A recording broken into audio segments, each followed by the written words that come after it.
Japan, a country famous for its bustling cities, vibrant lights, and its incredibly well-connected railway line. In fact, Japan has over 30,000 kilometers of train tracks acting as the veins of the nation, helping to seamlessly transition the journey from rural to urban. But what happens when you not only leave the bright lights of the city, but venture to a place not even these sprawling train tracks can reach you? Well, I wanted to find out that very question. So this is my journey to one of Japan's most rural villages.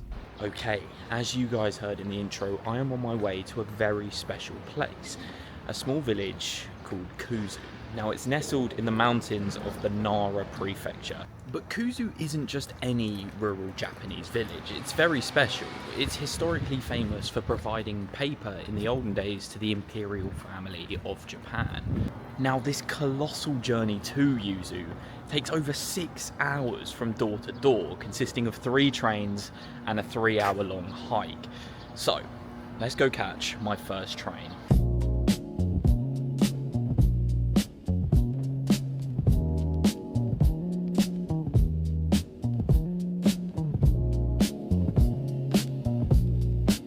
See, I was starting my journey in a place called Osaka, Japan's 3rd largest city, but as I boarded my 3rd train, you can see we'd left the concrete jungle far behind us, and as we ventured further and further into the mountains, I was greeted with a vast forest, unlike anything I'd ever seen before. And this was only the first leg of our journey. Okay, and just like that, we have arrived as far as public transport can possibly take us. We are in this town of Yoshino, which is about 12 kilometers away from Kuzu. Right, so not only has my jumper gone on, but we are also seeking refuge under a bike shack. The rain is meant to pass in about 25 minutes, and I don't really want to film too much in the wet because I don't want my camera getting, water damaged or something. So I'm going to take shelter out here and actually start the hike in about 20 minutes. Now, Yoshino itself is stunning. You've got a bamboo forest to my left, you have a pine forest to my right, and of course through the Yoshino Valley you have the Yoshino River, which runs throughout this mountain range in Japan. Now, the Yoshino River itself is very famous for how clean the water is. I'm not sure if we'll get to see that in person as it's raining and it's probably kicking up all the mud, making it more murky, but it is famously a very clear river. Right, it finally looks like the rain is starting to die down a bit, so we're going to take advantage and head off right now.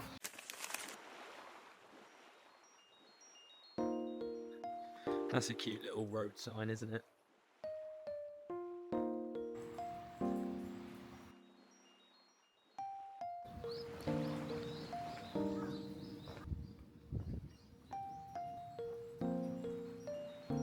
Okay, the rain has mercifully let up for about half an hour now, so I'm getting out my camera and you can get a proper good look at Yoshida as we just about to leave the town into the more mountainous area to my right there.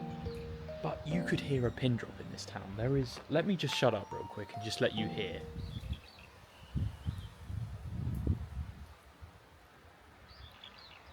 I have seen one person. I was about to say I've seen no one. I did see one person working on their car outside. But it is just silent.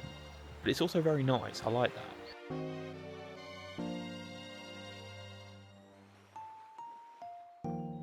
Oh my god, guys, I found the roses. They do exist up in the mountains.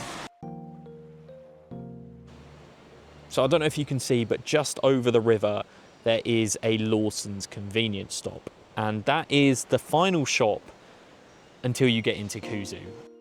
Now, these tiny villages and towns nestled in the mountains are starting to become ghost towns. And it's not just like that here, it's like that everywhere across Japan. See, Japan has a problem with people deserting the more rural way of life and ditching their homes, essentially leaving them abandoned, uprooting and going to the bigger cities for better job opportunities and a better way of life. Now, the problem is, with loads of people moving out, the people that are left in the villages are typically your older generation. Now, the problem with that, see, is in 20 or so years, when the new generation are all living in the cities, who's going to inhabit the homes in the countryside? Now, the Yoshino River runs its course all through this valley, through the mountain range and down to Wakayami, which is a coastal town some 50 miles away.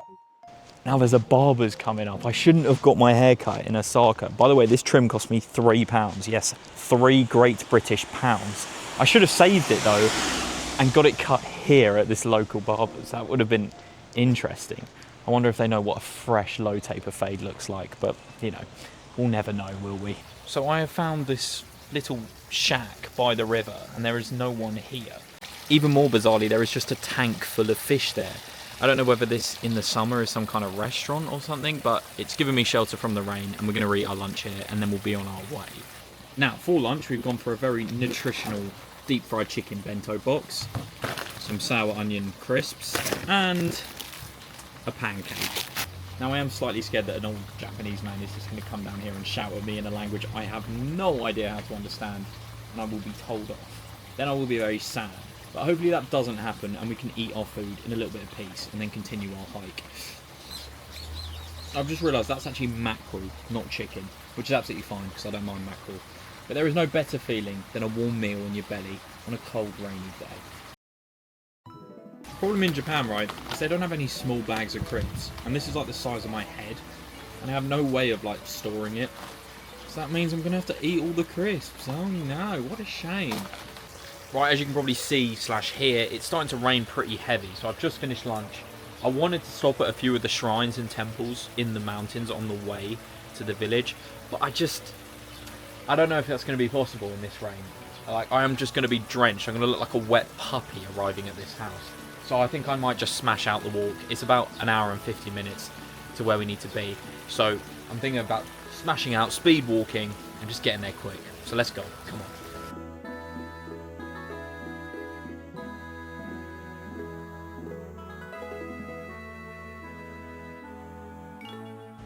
This is genuinely one of the most mental bridges I've ever been on.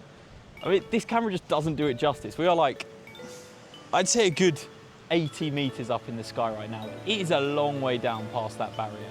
Now, I have no idea what that little fishing shack thing was next to the river, but we are so lucky we found that because as soon as we sat down and started to eat, the heavens started to open.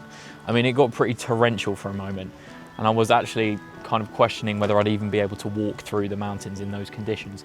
But thankfully, waited under there for about 20 minutes and it seems to, thank God, have passed by. We are about to leave our final town. This is the closest town to Kuzu, and I assume this is where the closest school is because I've passed a school. So they would probably have either a 2.5 hour walk to school or I think it's about a 15-minute drive. But we are absolutely hammering this walk. We're going at a good pace. We're starting to creep uphill a bit. There's a steady incline, but we are closing in. We're only about an hour and a half away now, but we are venturing truly into nature now. Now, a threat I am praying we do not come across in this video is black bears. Black bears are known to inhabit this national park where Kuzu is. So hopefully we don't come across them. But also in this national park live Japanese macaques, which is a breed of monkey. And I would really like to see a wild troop of them. Now it's really starting to sink in to me just how rural we are starting to get. I mean, if you ventured off the main road just a tiny bit, you could so easily just disappear forever. Like no one would ever find you. I mean, we are really starting to get into the depths of the mountains now, as this is another village and this population has to be under 100. I reckon there's only about 60 people that live here. I mean, I can count the houses on 2 hands that they have here. Just walking through this village, do you think these people know that Fortnite exists? I wonder if any of them have ever, you know, caught an epic victory royale, any of the 60 people that live here.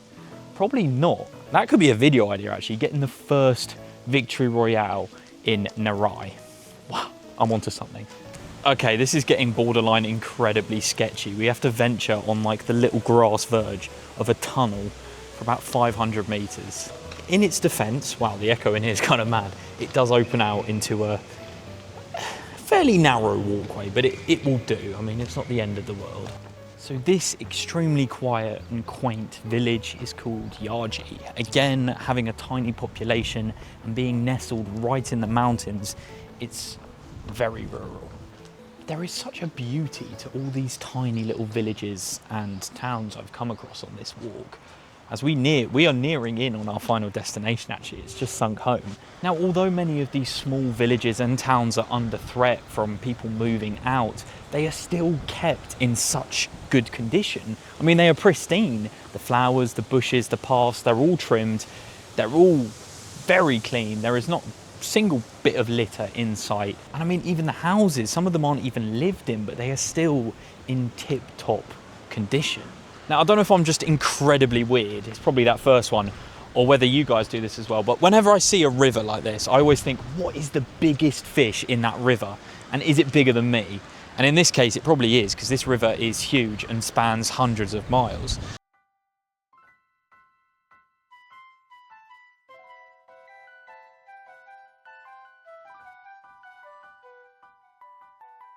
I mean, tell me they couldn't have filmed Jurassic Park here.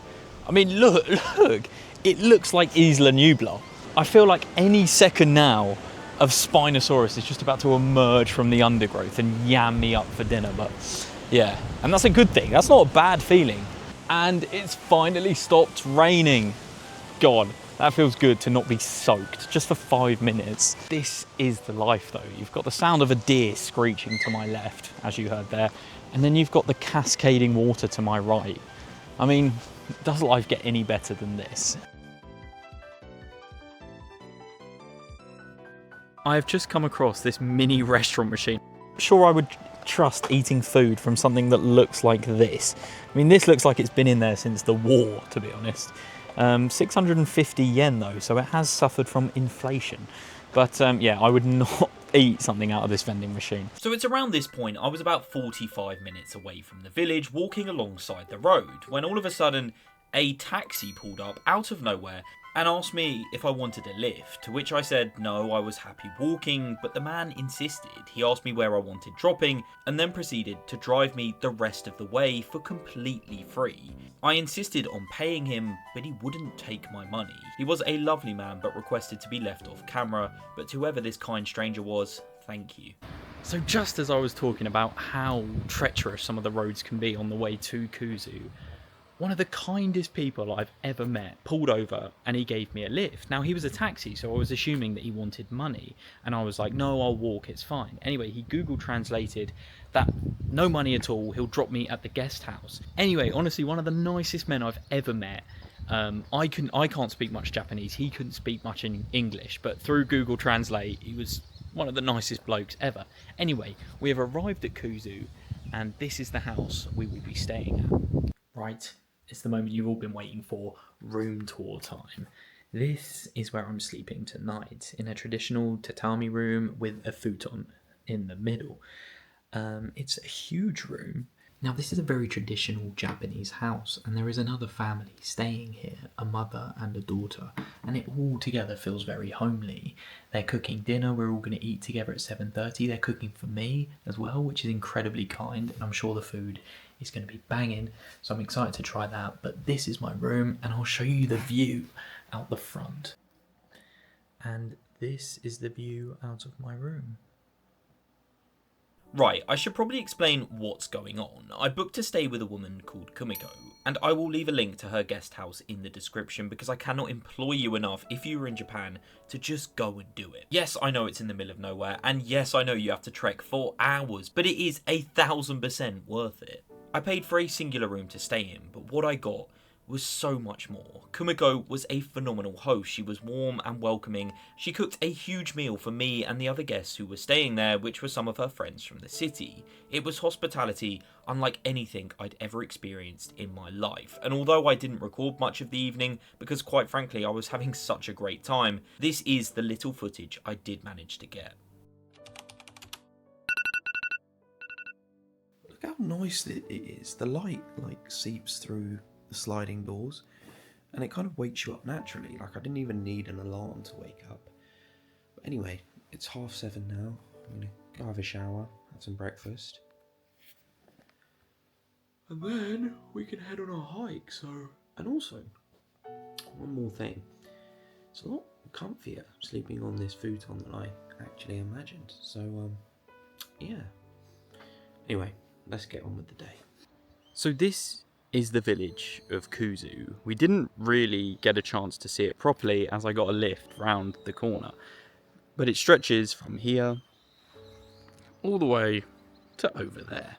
What was really cool last night though is there were 5 Japanese women at the table and they were all from different places, none of which was Kuzu. So you had Kumiko, who was from a small village, then moved to Kobe, lived there most of her life, was a very successful architect, and then she moved out here maybe 4 to 6 years ago. That's the fact I can't quite remember from last night. Then there was a mother and daughter who are from Kyoto but now live in Kobe. So that's how they must have met Kumiko, because they were like friends. And then there was a woman named Chaharu who was absolutely lovely, and she lives in Tokyo now. But she likes escaping the city and coming to the countryside. So seeing as we got into Kuzu late the previous night, I wanted to spend the morning exploring the village, meeting some of the locals and finding out what it's like living in a place that's population is shrinking year by year. And as I wandered the streets of this seemingly empty place, I stumbled across a man fishing. His name was Osamu, and despite the language barrier, he managed to communicate with me that he now lives in Osaka, but he grew up in Kuzu and comes back to fish on the weekends. Now, not only was he moving like a prime Jeremy Wade with the amount of fish he'd caught, but I also thought it was incredibly lovely that he still comes back to the place he was born. I'm actually kind of furious with myself that I didn't record anything last night, because there was some really interesting stuff said and I learnt so much about the town of Yoshino and the village of Kuzu and just their way of life. And then I planned to interview Kumiko this morning, but she had to go somewhere unfortunately, so we didn't have time to do the interview. So it's a real shame that they're not going to have much time in this video to explain themselves about this village and the town and what life is like here. So it's kind of just me relaying this information to you, which I think is a huge shame, but nevertheless, I'm happy that I even met these people and was lucky enough to share an evening of lovely food and good fun. I'm just doing like a walk around the perimeter of the village. I want to walk every street because there's not many of them. However, it does seem like there is a shop here. It's not open, but it looks like a convenience store. I guess this must open very occasionally. I mean, it is 11 a.m. on a Sunday, but there's no one seems to be in there, and there's no one around. But that must open at some point, I'm guessing. This place is so quiet. I mean, I've seen one person and one car in the hour I've walked around the whole village. That's a total of 2 people in an hour. In fact, it's so quiet, I'd be willing to bet you could make a bed in the middle of the road and you could probably have a maybe 2-hour sleep before anything bothered you or came past you. Genuinely, you know? Now, walking past some of the houses, I'm trying to predict which ones might be abandoned and which ones are lived in. And it looks to me like there's a row of about 3 houses here which are all abandoned. There is no car, there is no lights. There's kind of nothing. It seems like they've just been left. And it's quite sad because I don't actually know how many of these houses are lived in and how many aren't. I mean, there are some very obviously lived in ones like this, very well maintained, modern, car outside. And then you have, you know, ones like we just saw, which just have no signs of life in them whatsoever. Now, everything that looks like it could be open is either shut or abandoned. And it's almost eerie. Like, I can't work out if shops have just got the shutters down because it's Sunday or whether it's like this every day. That's actually a sign of Kumiko. I mean, it's on her own house, so she is an architect, so I assume it's some form of advertisement. But this is where we stayed last night, in here, and it was lovely. So this bagel shop supposedly opens at 11 a.m. It's currently like 10:52 or something. It's just up here on the right. However, I'm kind of second guessing myself, like nothing else is open. There is no one here. I'm kind of worried that it's just not going to be open at all. And like Kumiko warned me so rightly about I might not be able to get food. And I've essentially got to hike a mountain today, maybe on an empty stomach, which might not be great. But I'm just going to hope and pray that this bagel shop opens, hopefully. But here they have the diddiest police station ever. I mean, look at it, it's tiny. I wonder how many like cells are in there, if there's even any cells at all. They've got one little cruiser out front, a little police car, and there's room for one more. So if it got really mental here, they could store 2 police cars. And then this, I assume, is either a school or like a tourist information centre. Of course, it's closed, but yeah, it's pretty cool. Let's have a look at the village notice board, see what's going on here. Oh, I think these are wanted. This is outside the police station. Wow. If any of you watching want a reward of, I think it might be 300 yen, which is about £1, and you see any of these people, telephone those numbers. Right, there is a rather steep downward slope that seems to be meeting the river, so I'm going to go and investigate, see if there's any nice views down here. Now this path has kind of turned into a bed of moss, but there are some tyre tracks here, or tyre marks, so that does mean someone's been down here fairly recently. And here we go, the path opens out into the Yoshino River.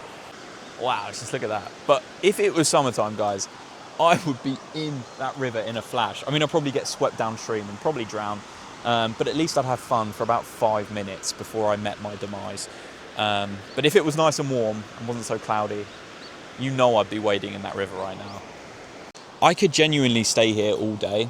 It's just such a shame that I have a beautiful hike to do. Oh no. No, but on a serious note, you could just sit by the river and just seep it all in for hours, which is kind of what part of me wants to do. But then I also want to do an epic hike up a mountain and see some shrines. So I'm going to do that. It's also better content, isn't it? Rather than me just sitting at the riverfront. But you could genuinely, if you stayed here for an extended period of time, maybe a week. I mean, maybe I'm stretching it, but I'd happily sit out here for 4 or 5 hours, just with a podcast in and just watching the birds and nature and just listening to the cascading river. Wow, it's just stunning. There's no other words for it. Stunning, beautiful, awe-inspiring. There, I've given you 3 other words. And after spending some time on the bank of the Yoshino River, I decided to see if anything was open. And to my surprise, a singular authentic Japanese cafe had opened its doors. There was a sole item on the menu and it changed daily, so I took the plunge, sat in front of a stunning backdrop, and indulged into the local cuisine.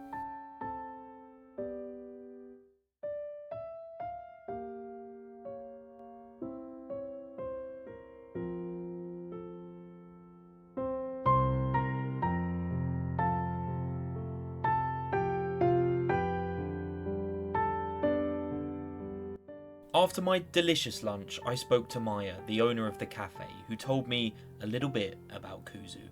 How long have you lived here?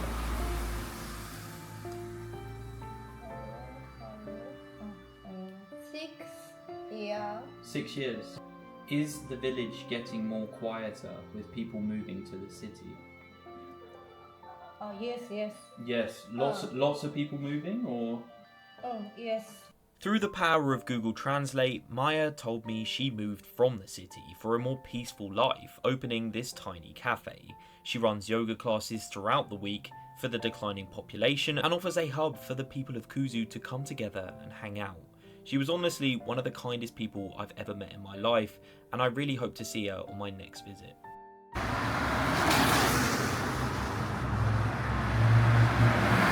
There was just a fleet of like souped up Nissan cars, which was kind of cool too. There was about 12 of them. I only got my camera out for like the last 3 of them passing by, but they must be like doing basically a Top Gear special through the mountains, which is quite cool. My 24 hours in Kuzu was really special. It's up there with it's definitely up there with one of the best 24 hours I've ever spent in my life. It's such a warm and welcoming village with locals who seem to... I mean, that is a perfect example. This guy literally just pulled up beside me and offered me an umbrella.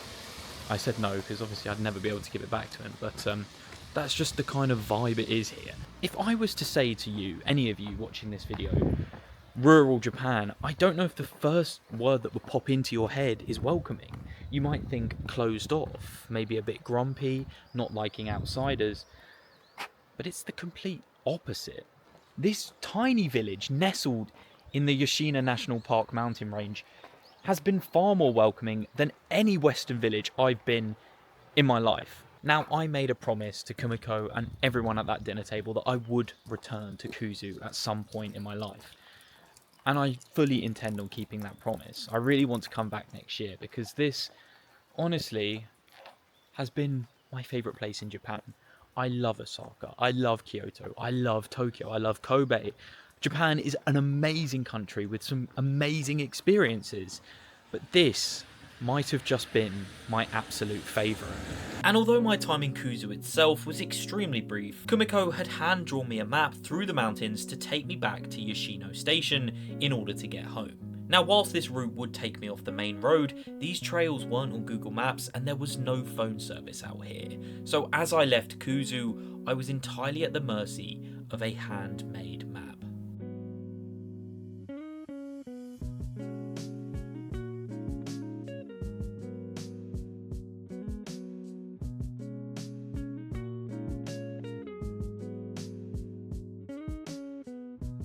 Right, I've never tried to hitchhike before.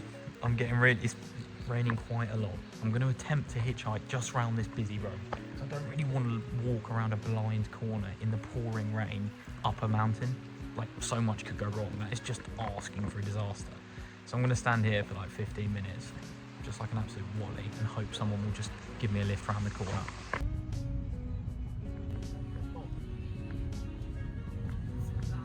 Courtesy of a lovely family over there, they have just given me a lift about half an hour around the mountain, which is amazing. It saved me so much time.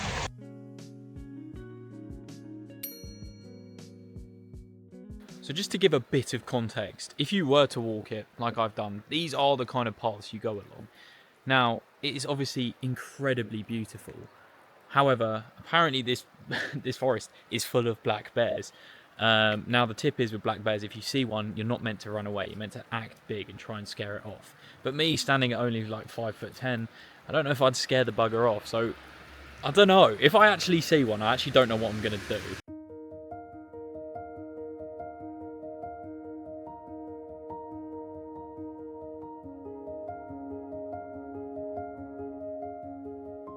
As I started my ascent up Mount Yoshino, I naturally got hungry. I saw this local cafe called Cafe de Claire, and inside I met Noboru and Arisa, the couple that owns the cafe. They not only fed me the most delicious brownie I've ever had, I mean seriously, look at this thing, but they also told me a little bit about their lives in rural Japan.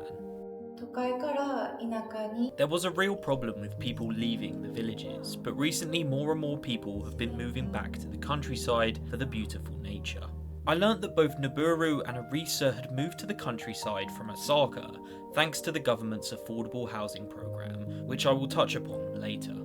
I genuinely think to live in this area, the government puts you through a vigorous test of being the nicest person on the planet, and if you pass that test, you can then move here, because it just seems like an accumulation of the nicest and kindest souls I've ever met in my life. It's unreal. Now, I'm really starting to notice a bit of a theme here, and that is a lot of people from the cities are starting to move here as of late. So the two I've just met in the cafe came from Osaka.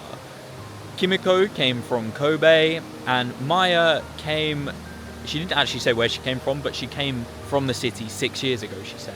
So maybe the government scheme is working with the cheaper house prices. However, I have a feeling it has something more to do with just how beautiful the surrounding area is.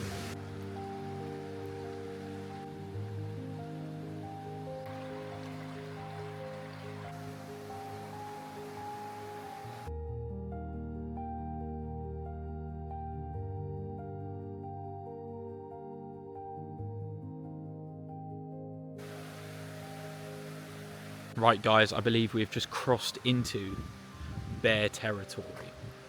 I'm seeing a couple of warning signs. There's no more fencing up on the left now, so I feel, even though that fencing probably would have done nothing against a bear, it's just that like visual barrier of you and them, but now it's not there, so I feel that bit more scared. But yeah, let's hike up and just pray we don't see a bear.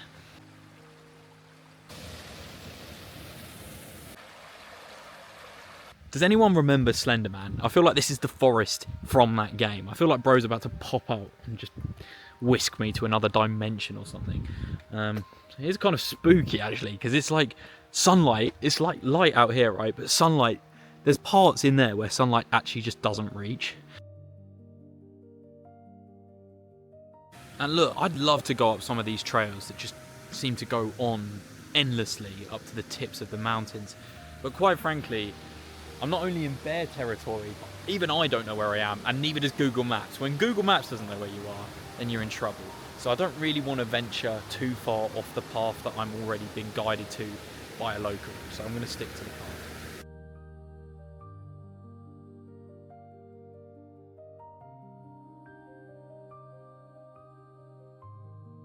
Part of me wonders if a medium-sized British man holding a camera has ever walked through this village, a specific village, this specific unnamed village on Google Maps, because I could be the first one. You know what this feels like? Let me flip the camera and tell you guys this. You know when you die in Minecraft and you just get like spawned in the most random biome ever and you have absolutely no idea where you are? Yeah, well that's me right now.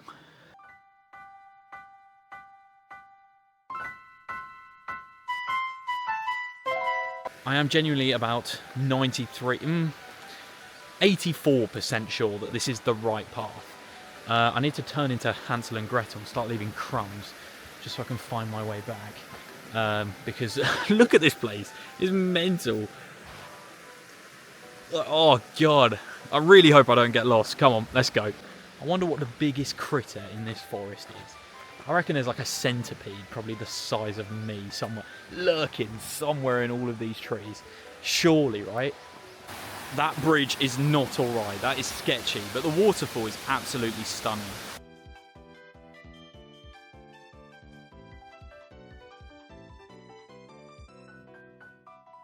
It's just kind of sunk in that doing this alone might have not been the best idea.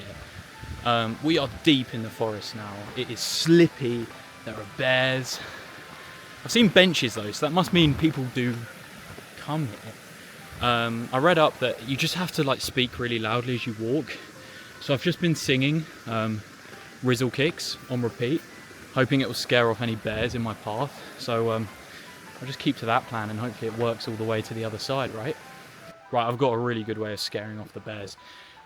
There's a problem in Lego City and Emmett needs your help. Hey! Quick, build the lifeboat, save the Lego players. Yeah, okay. That should probably scare every bear, and probably human, in my close proximity. Yeah, I'm starting to see why people actually go crazy just spending time by themselves. I've been hiking alone for about 3 hours now, and I'm already starting to lose the plot. I now wholeheartedly rescind any statement I had about wanting to see any type of black bear. Because they're quite small, right? They're like a child size. But these things, you know, if I saw one, I would, in this environment, like if I was on a road, I think I'd be fine. But it's just this like dark environment. I'm at a home stadium, right? I'm playing away from home here. Like, I'd just be screwed. So yes, please don't come, bear. Please, I'll ask nicely. Right guys, I'm actually not entirely sure where the trail goes. Like, does it go up there? But that seems to go nowhere. Or does it go down and across the rocks and then round here? I'm going to cross the river, check out that section there. It appears we've made the right decision because there are human signs. I see writing on a tree, which equals good. Okay, so to add, you know, more misery to my solo hike, this sign actually says beware of hornets, not bears. So there's bears, hornets and monkeys. It's like a triple threat here. It feels like I'm taking on the Furious Five from Kung Fu Panda. And they're about to just pop out the bushes and whoop my ass. But yeah, we'll continue, hopefully. Okay, this got serious. There's like, I'm walking up a stream and you have to hold on to this like little metal pole on your right hand side so you don't slip down the rocks. What on earth is that noise? Anyway, this like clearing looks like somewhere where stormtroopers would be fighting, I don't know, like Anakin Skywalker or something. Like, looks like, what's it called, Tatooine or Hoth? Is it called Hoth? The thing is, you guys have probably only watched a couple of minutes of this hike, but I've been hiking in this forest for about 2.5 hours, all by myself. But I finally came across someone, and I found a campsite. The really awkward thing is, she came around a blind corner, so I was singing. This is exactly what happened when I came face to face with her. 1, 2, and then she like came around the corner. I saw her, and she probably thought, "What the hell?" She probably would rather have seen a black bear than me in that moment. But yeah, she was very lovely.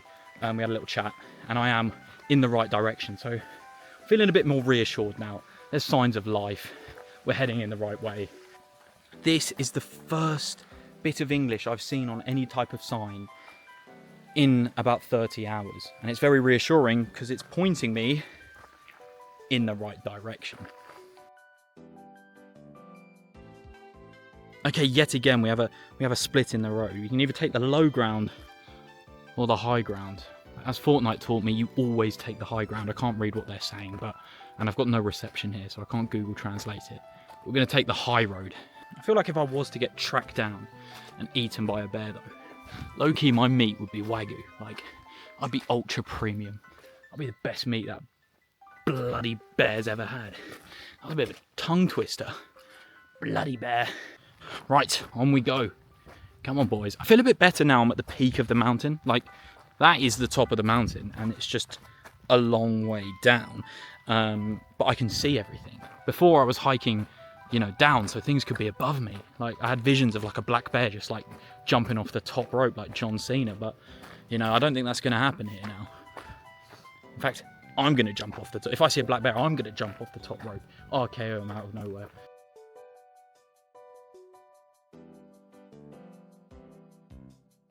This is a rather treacherous path down, and it is a long way down to our right, so I'm going to have to tread carefully down here.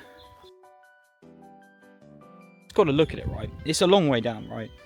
But each step I take is less fall damage I'll take if I actually fall. So the quicker I go... Oh, and there's a bridge. Praise the Lord, I see life in the very distance. I see buildings and structure, and I'm on a bridge. I thought I was never... There's another deer up there. There's deers everywhere here. I thought I was never going to make it out of this forest alive. Oh, thank God. We just have one last little push to the exit. Thank God. Right, the forest has opened up momentarily, and this is the view. That's not bad, is it? Look at that mountain range in the far distance. I mean, we're on a mountain in a mountain range, but look at it. That's incredible. I mean, the clouds are like basically covering the top of those mountain tops, or the peaks. But this just gives you an idea of actually how high up I've been climbing. I didn't even realise it myself, to be honest. And just like that, there's a house, there's pavement. No signs of life yet, but I feel a lot safer already. And we are out of the forest, finally, and we arrive at this tiny little hamlet of houses. I'm not sure if anyone actually lives in any of these. I'm not seeing any cars. This is right in the mountaintop, so I didn't expect to see this. My phone is getting quite low on charge, and we do need to make it back to the station. Let's have a little look at the view over here. There's a car here, so that means someone lives here, which is good news. Wow, just look at that. And there's all these houses just front onto that view. That's astonishing, isn't it? Let me shut up for a second, though. It is completely silent other than those birds. Oh, they just need to build a bench here, because I could sit here for hours. The camera never does justice to just how steep this road is. This person has a bike. Imagine flying down here on a bike. God. Alright, Bradley Wiggins. This place is honestly such an undiscovered gem. Wow, I've actually done a good here. I've discovered one of the most breathtaking towns/villages in Japan. I mean, I couldn't find anything about this place online, really. And all the stuff I do know about it was told to me by locals, which I feel like is the best way to learn about a place. And another thing that's really surprised me here is just how many people I spoke to have moved from the city out here. I mean, the wildlife is stunning, but the narrative in the media, which is also, as far as I can tell, very true, is that people are actually moving away from the villages into the city. But what I've seen is actually the opposite, vice versa. People moving from the city to the countryside, which has really taken me by surprise, to be honest. When the view opens up a little bit and it's just a sea of trees, it just reminds me how remote we are. I think because I've spent so much time interacting with people and inside houses and cafes and talking to so many people, that it made me forget just how rural we are. But I've had to hike 3 hours just to get to the nearest train station to even get home. So it just, it just makes you realise how remote you are. Right, I'm not really sure what's happening. Music is flooding the streets. There's gongs going on, but there's no one here. It's kind of groovy though. I might add this to the playlist when I get home.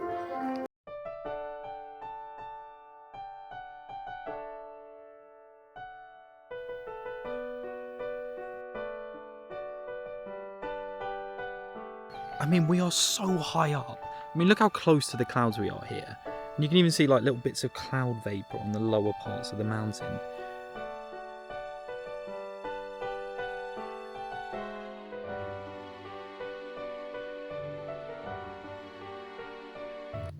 Okay, I haven't added those gong noises. I believe they are playing in the temple right now.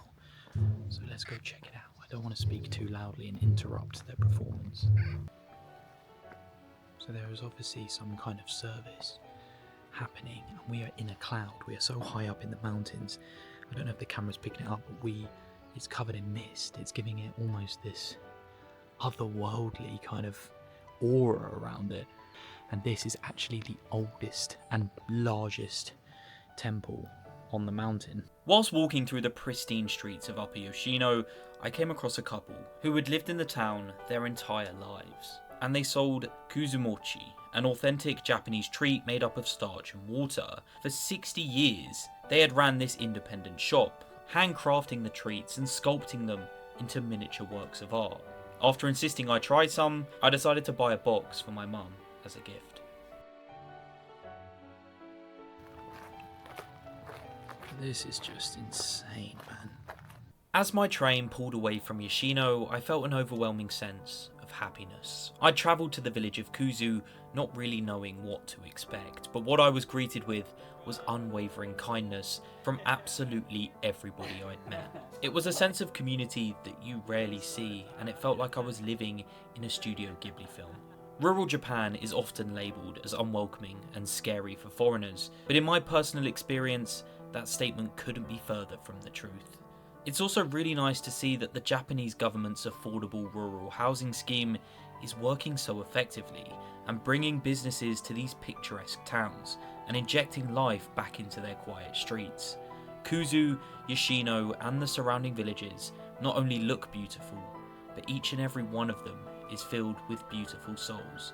This was the best 24 hours of my life, and I want to thank each and every one of them for making it so special. And to this day, I sit and count the days until one day I'll be able to return.